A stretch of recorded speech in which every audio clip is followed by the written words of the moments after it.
جامعه یهودیان عراق یکی از کهن‌ترین جوامع یهودی جهان بود. جامعه‌ای با ریشه‌هایی که به تبعید بابلی در سده ششم پیش از میلاد باز می‌گشت. این یهودیان در دوره‌های مختلف تاریخی از بابل و ساسانیان تا خلافت‌های اسلامی نقشی مهم در زندگی اقتصادی، فرهنگی و فکری میان رودان ایفا کردند و بخشی جدایی ناپذیر از بافت اجتماعی این سرزمین بودند. با فروپاشی امپراتوری عثمانی و شکلگیری دولت جدید عراق تحت پادشاهی خاندان هاشمی، در آغاز نشانه‌هایی از تداوم رواداری عثمانی دیده می‌شد.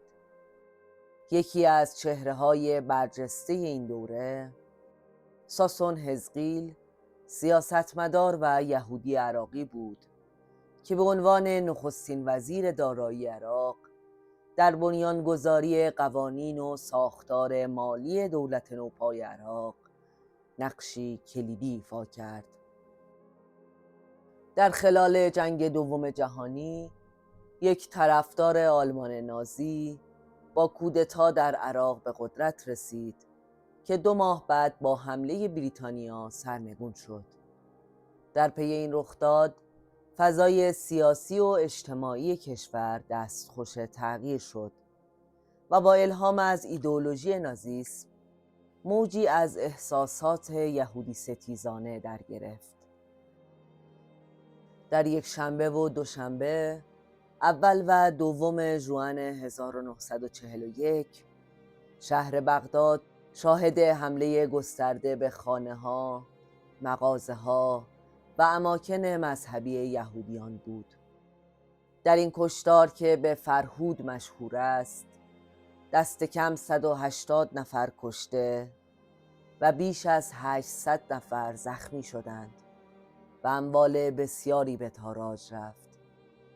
فرهود فقط یک شورش 2 روزه نبود، بلکه نقطه آغاز فروپاشی احساس امنیت یهودیان عراق و شروع دوره‌ای از بی‌اعتمادی و فشار اجتماعی و سیاسی بر آنان شد. در پی این رویداد گروه‌هایی از یهودیان به طور مخفیانه راهی ایران شدند. در آن زمان رادیوها و نشریات انگلیسی در منطقه به نفرت پراکنی علیه رضا شاه مشغول بودند و او را هوادار هیتلر و ایده های فاشیستی معرفی می کردند. نخستین خانواده های یهودیان عراقی با ترس و اضطراب وارد ایران شدند، اما حکومت ایران با وجود فضای پرتنش در منطقه آنان را به گرمی پذیرفت. گفته شده است که تا 2 سال پس از رخداد فرهود چندین هزار یهودی عراقی از مسیر ایران به اسرائیل و دیگر کشورها مهاجرت کردند و شماری در حدود 1000 نفر در تهران ساکن شدند و دولت ایران به آنها تابعیت ایرانی داد. چند سال بعد همزمان با اعلام استقلال اسرائیل در 1948 موج تازه‌ای از فشارها علیه یهودیان عراق آغاز شد. این بار نه صرفاً از سوی جامعه، بلکه به طور مستقیم از سوی دولت.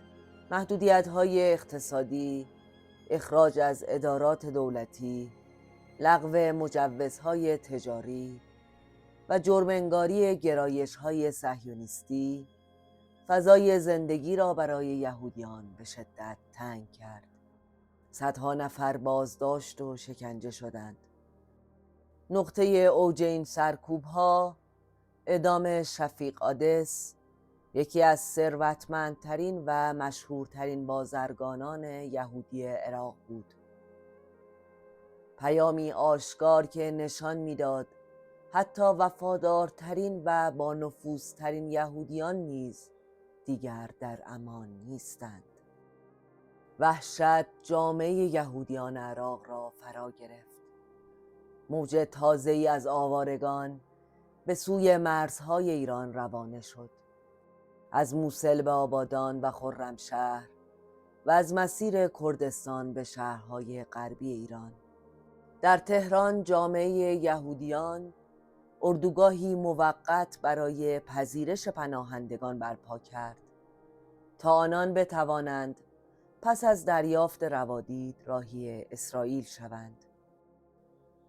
نخستین پرواز 5 فروردین 1328 انجام شد، در حالی که دولت ایران هنوز اسرائیل را به رسمیت نشناخته بود.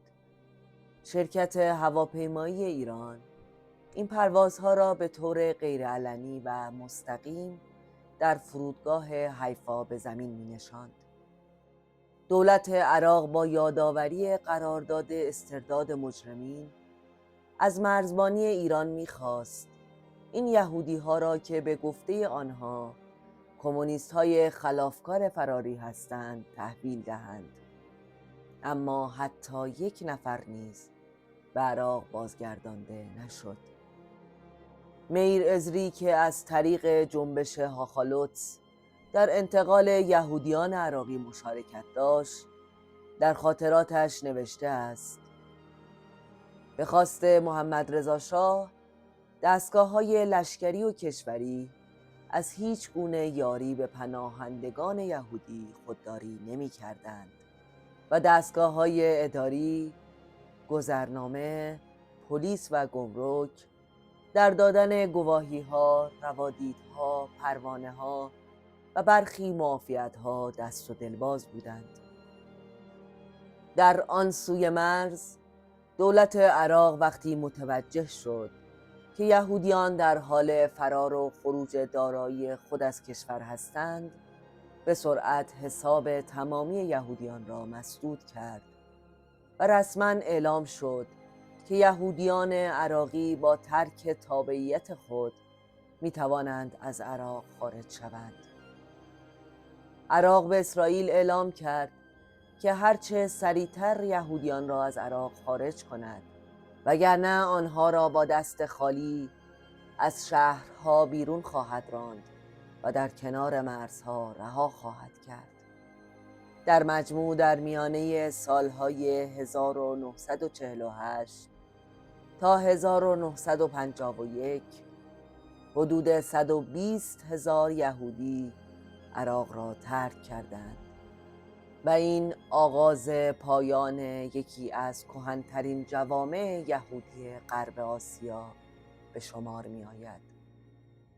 یهودیان عراقی که از دوران رضا شاه وارد ایران شده بودند، به تدریج جامعه‌ای منسجم و همبسته شکل دادند که شمار جمعیت آن در اواسط دهه 1350 خورشیدی به حدود 6,000 نفر می رسید. مجموعه اتفاق شامل یک مرکز آموزشی و کنیسه به قلب تپنده این جامعه بدل شد.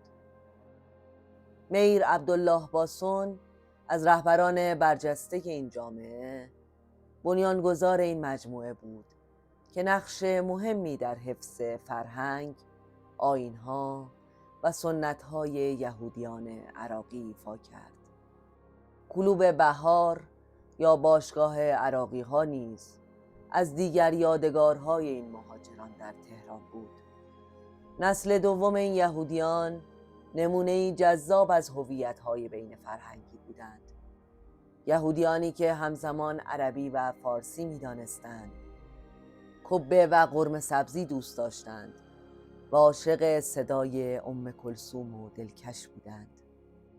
با وقوع انقلاب 57 این یهودیان همچون بسیاری از یهودیان ایران در طی چند سال کشور را ترک کردند. سرگذشت یهودیان عراق فقط داستان مهاجرت یک اقلیت مذهبی نیست. روایت فروپاشی یک همزیستی چند هزار ساله است. داستان اینکه چگونه احساسات، سیاست‌ها و ایدئولوژی‌های مبتنی بر نفرت و تبعیض می توانند در چند سال پیوندهایی را از هم بگسلند که قرنها دوام آورده بود.